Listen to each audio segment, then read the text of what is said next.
तमोदकं सदा विमुक्तिसाधकं कलाधरावतंसकं विलासिलोकरक्षकम्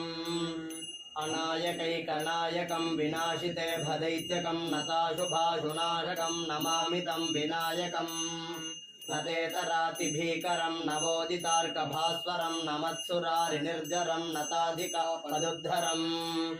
सुरेश्वरं निधीश्वरं गजेश्वरं गणेश्वरं महेश्वरं तमाश्रये परात्परं निरन्तरम्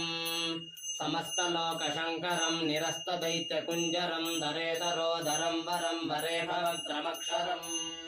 कृपाकरं क्षमाकरं मुदाकरं यशस्करं मनस्करं नमस्कृतां नमस्करोमि भास्वरम्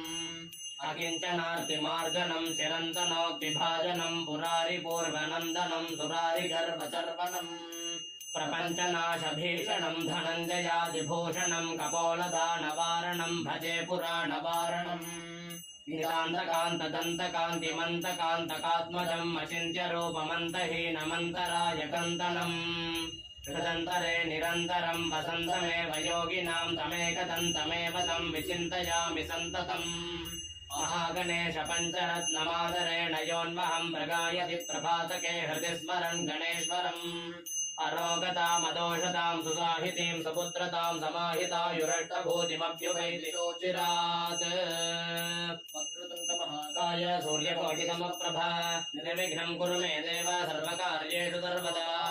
तमोदकं सदा विमुक्तिसाधकं कलाधरावतंसकं विलासिलोकरक्षकम् अनायकैकनायकं विनाशिते भदैत्यकं नताशुभाशुनाशकं नमामि तं विनायकम् नतेतरातिभीकरं नवोदितार्कभास्वरं नमत्सुरारिनिर्जरं नताधिकपदुद्धरम्